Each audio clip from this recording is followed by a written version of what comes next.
Hi, it's Tara. Today I'm talking about love, and I'm not talking about just romantic love, although that can be part of it. But generally, I don't talk about love that much in the romantic direction because people get all weird about it.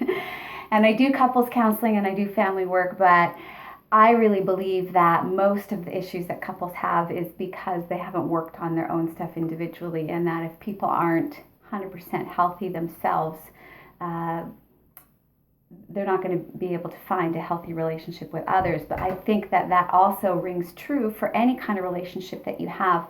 But today I'm really talking about the healing capacity of love. And I know that the concept of love causes anxiety for people. It causes people to shut down.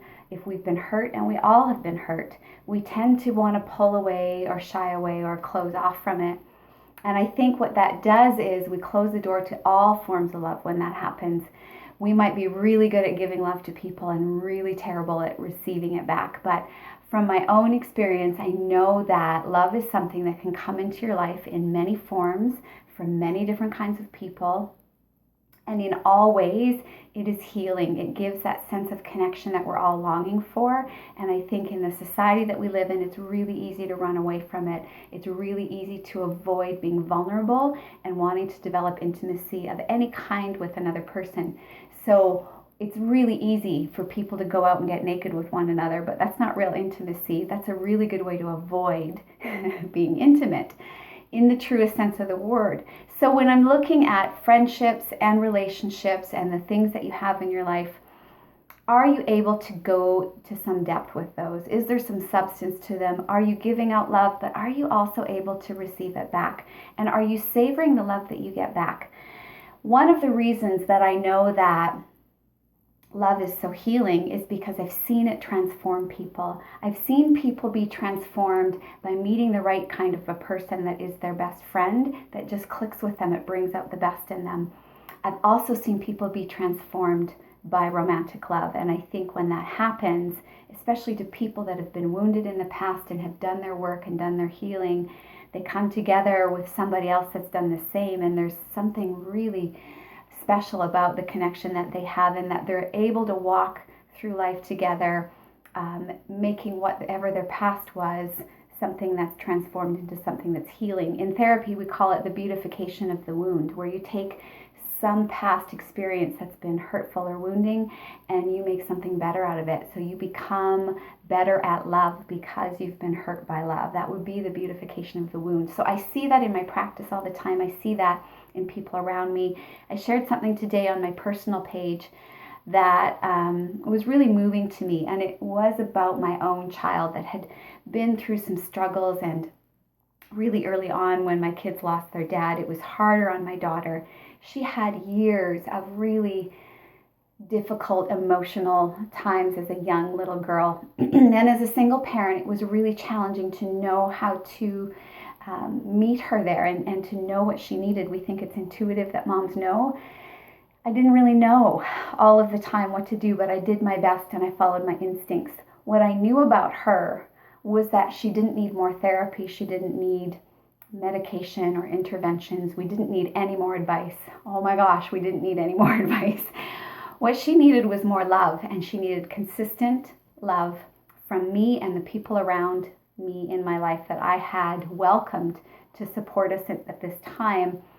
She just needed our love. She needed more of it. When she had outbursts, what she needed was love in return. And there was a picture I came across of her cuddled up to one of our closest family friends, the big teddy bear of a guy that could just wrap her up in his arms, and she would calm down and she would be soothed by that. And this family, the whole family, poured out love onto my kids and onto her during her most difficult times. And I'm telling you, it was that over years that healed her. That love cured her of whatever pain and confusion was happening in her little body at that time. And I'm telling you to not be afraid of any kind of love that can come into your life, because it can transform you and it can heal you. You need to be responsible to do the work on your own, always, 100%. You will never be in a healthy relationship if you cannot get healthy with yourself first. Do your own work, always. When you've done your own work, learn how to give in ways that matter, consistently over time. And don't just take it, give it away, take it back, make it inconsistent. Make it something that lasts, that matters, because I will never forget these people and how they helped in joining me in loving my daughter into a place of strength and wellness and resiliency. There are people in your life that are trying to pour love into you, and maybe you're getting weird about it because you're putting too much into it, too much thought into it, you're overthinking, or maybe it's too hard for you, it feels uncomfortable. Get comfortable with this kind of discomfort, because this is what's going to change your world. Do your work, but allow others to pour into you, to give you love that's going to heal you in other ways, it's going to connect you in other ways. This is special.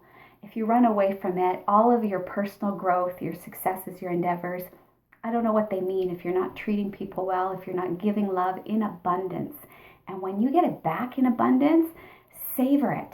Savor it all day long. Remember it as one of those things that is your touchstone when you're having difficult times, when you feel lonely or lost or weak or afraid.